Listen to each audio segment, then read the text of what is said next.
Cough, colds, and flu. Nobody likes to get sick. We do almost anything to avoid it. Herbal remedies, supplements, cold medications. Where runners have another weapon in their hearts, and it's right under their nostrils. How exercise affects your immune system. Next, to another performance.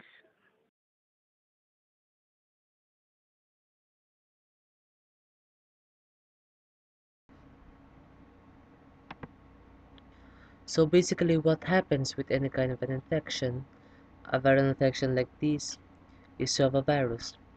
And that virus is essentially going to gain entry inside your cells. It's going to use the machinery of your cell to make copies of itself, and more copies of itself, and more copies of itself. And eventually it's going to destroy the cell, and it's going to spread off to infect other cells. And so then seems awful. In other words, when you get a cold, what's happening is that your cells are making viruses, which are spreading to more cells. If it weren't for our immune system, we will be devastated by all the viruses that are around us. And so we have third protection. And so I like the analogy of a castle. A castle needs protection as well. And so if you're building a castle, you have to think about a few ways to defend yourself. First of all, you have to defend yourself from the outside. So it's good to have a moat. It's also good to have a really large wall, so it's hard for people to get over it. And this castle's great because it's got water on all sides of it. You also have to have soldiers, so if anybody were to get close to the gate, you could shoot them with arrows or pour hot tar on them. But if they were to breach the wall, you have to be able to fight them there as well. But probably when you're defending a castle, a more important thing is for you to have intelligence. You have to have the spies that are sent out to surrounding areas to figure out what's going on, to recognize invaders when they come. And so I'm going to quit talking about castles, and we're going to talk about the immune system. And so what protects us from infection? Our castle wall is going to be our skin. And so what our skin provides us with is, it provides us with a barrier. So there's going to be our barrier of cell, dead cells on the top, and keratin on the top. It's going it's also going to have a really low pH, which makes it hard for any kind of bacteria to live there. And we're also going to have chemicals on the surface of our skin that are going to disrupt certain viruses. And also we're going to have bacteria that crowd out our skin, and so it makes it hard for other bacteria to gain entry. We have what are called normal flora that just live on our skin, and so all of this is going to provide protection against infection. But occasionally you know that gets breached. Occasionally you cut yourself or pinprick or something like that gains entry, and so that would be just like the soldiers making it over the wall. And so what do we have? Well, we have a call to arms. We have inflammation. So basically we have chemicals that are released that cause our body to respond to that. Now you constantly are being affected, especially if you're a teenager, because you get acne. So what is acne? Acne is essentially an infection in the pores of your skin. So it's bacteria that are living and feeding inside your body. And so how do we fight that? Well, we plug it up for one thing, but we have swelling. So we're going to increase the heat. But basically, we're going to send soldiers in there. And those soldiers are the macrophages. Those are going to be the eaters or the big eaters. And what they're going to do is they're going to find anything that's not part of our body and they're going to eat it. So any invader is called antigen. So basically what a macrophage will do is it will notice that this is not part of our body. It will grab onto it, it will make it into the macrophage. It will secrete lysosomes and enzymes. The lymphatic system is a network of vessels lined adjacent to the capillaries. It aids to the circulatory system in transporting fluids and is a vital part of the immune system. In and around the cells of the body, extracellular fluid collects waste products and carries nutrients and oxygen to the cells. Some of the fluids travel to the capillaries. Some, especially proteins too large to enter the capillary membranes, circulate through the lymphatic vessels. The lymphatic vessels flow through several lymph nodes. These lymph nodes contain concentrations of white blood cells which kill bacteria and other harmful agents trapped to the nodes. The tissue fluid returns to the circulatory system through the large veins near the heart.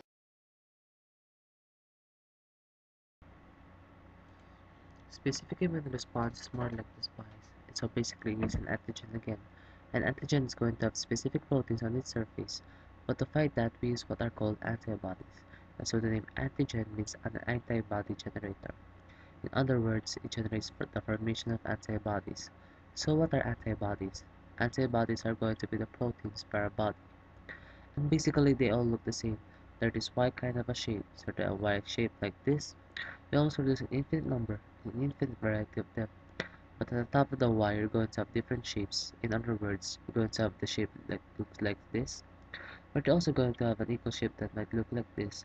And you're going to have an equal shape that might look like this. And so we're going to have all of these different shapes at the top.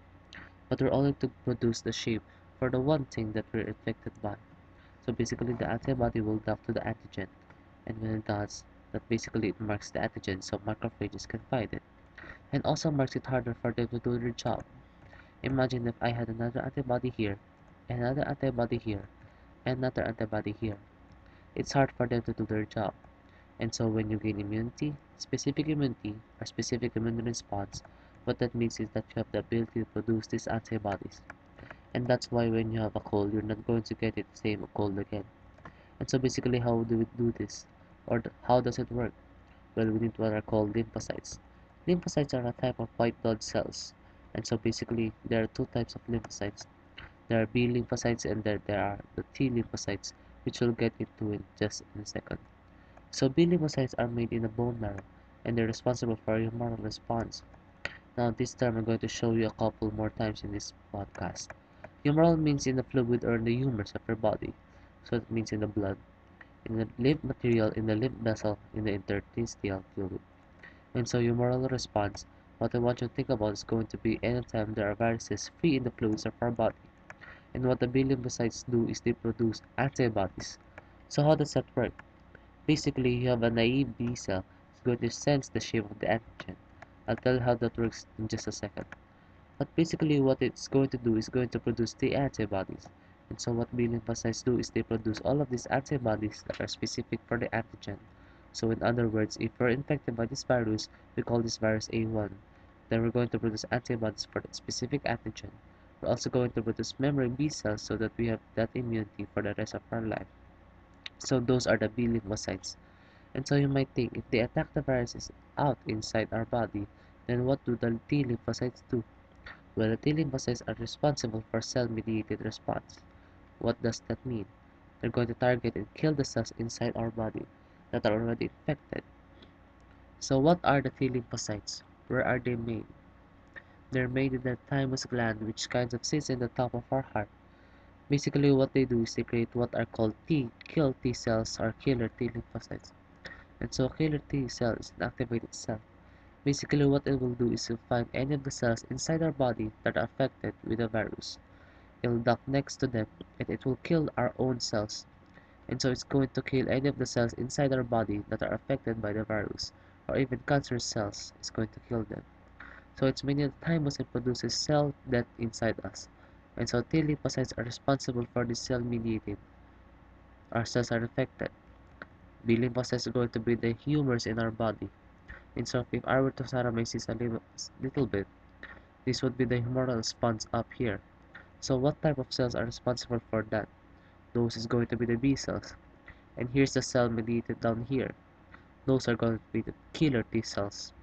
And so before we get to that, let's look over here on the left side. So basically what's happening? We have an antigen that is eaten by macrophage. That macrophage is going to chop up that antigen. It's going to present pieces on it on its surface. And so we use a chemical called MHC2. Its major histocompatibility complex 2. It's going to present the shape of that antigen on its surface, and now we get this cell right here, which is super important. It's called the T helper cell. What the T helper cell is going to do is going to dock it. It's going to physically sense the shape of that antigen. It uses another protein called CD4. It's going to sense the shape of that antigen.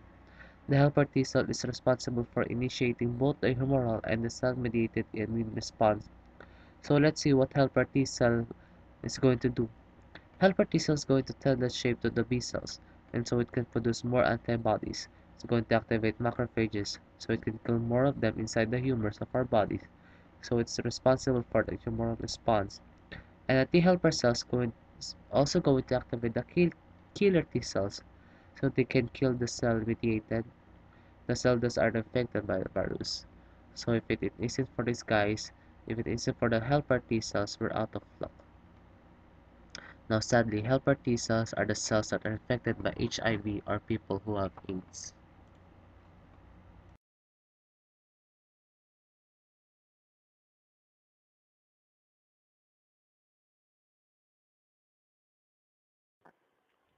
Recognition of the AIDS pandemic dates back to 1981, where there are increased incidents in the United States.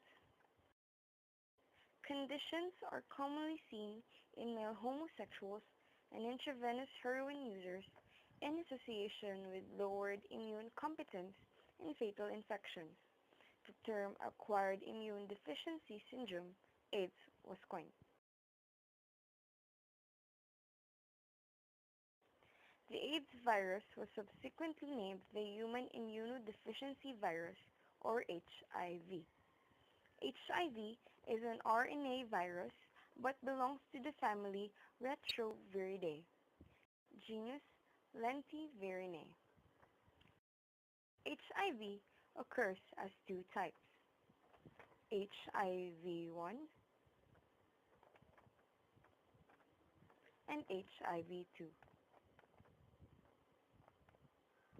Both HIV types cause AIDS, but with HIV-2, the disease progression is generally milder and slower.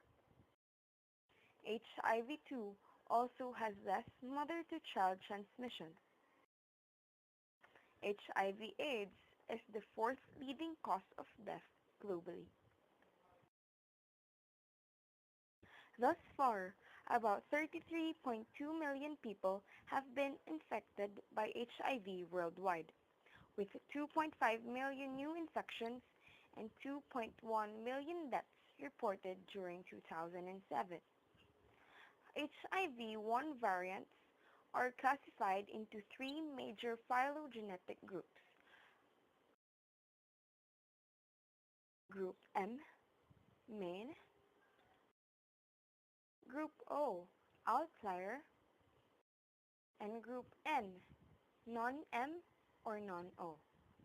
Group M, which is responsible for the majority of infections worldwide, can be further subdivided into 10 recognized phylogenetic subtypes.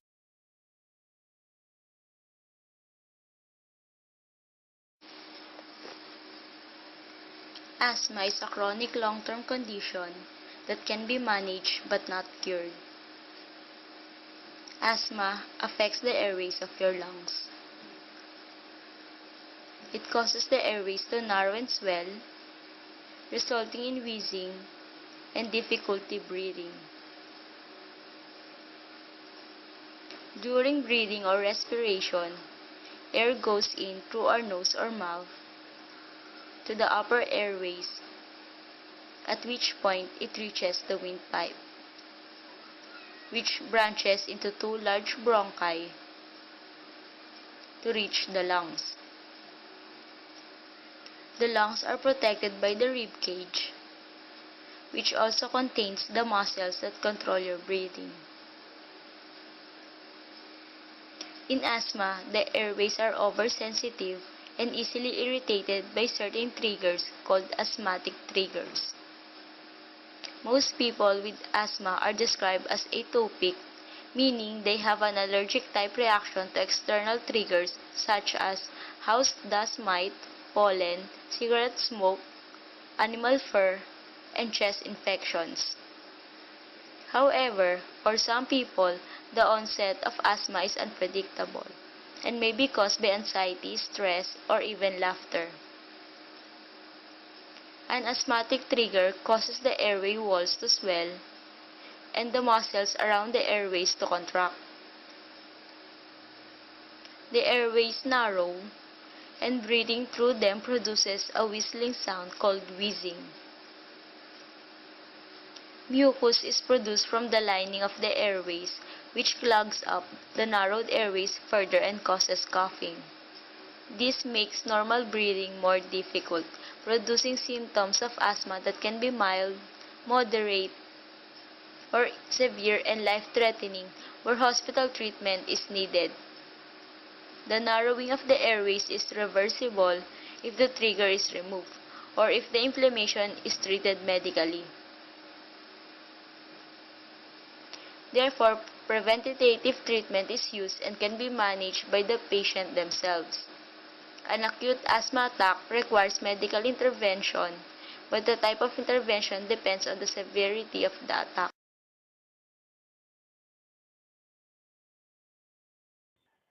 Rheumatoid arthritis is a weakening chronic disease affecting millions of people worldwide.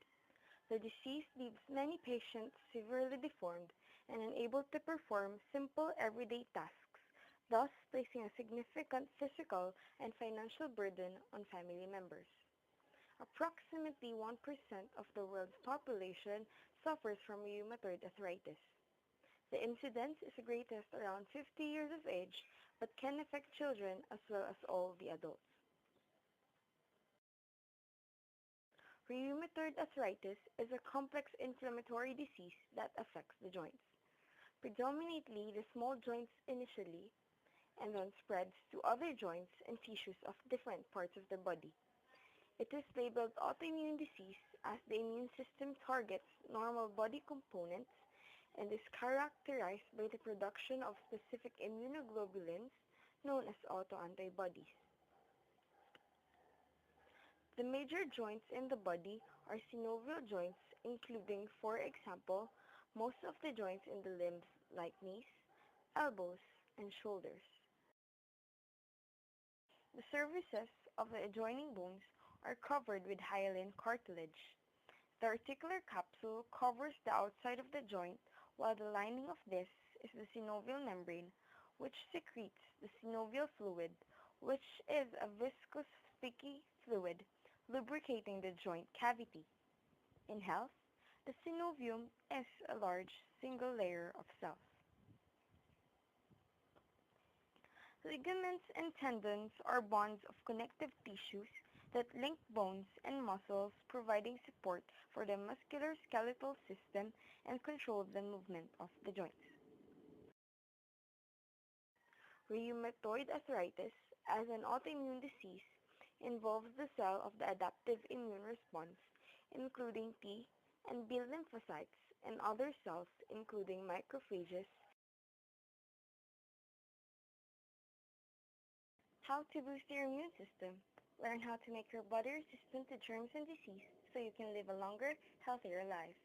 You will need daily moderate exercise, something to laugh about, optimism, lots of friends, a healthy diet, 7 to 9 hours of sleep per night, and a bridge group.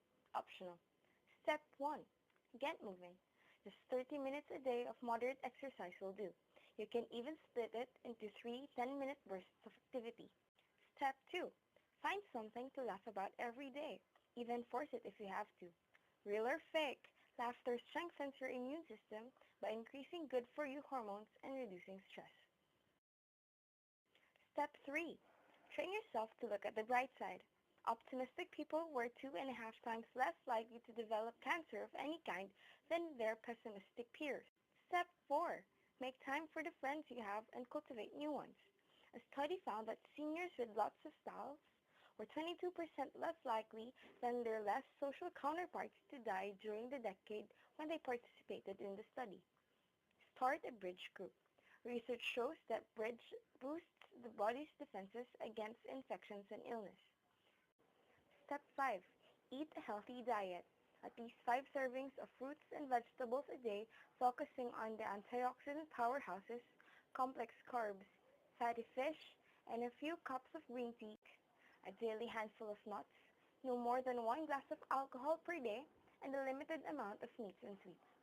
Eat more mushrooms during cold and flu seasons. If the virus is present, mushrooms may fight them. Step 6.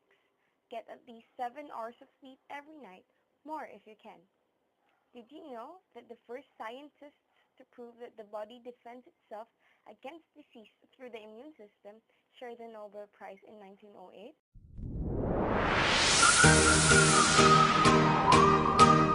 Daniel King, 2011.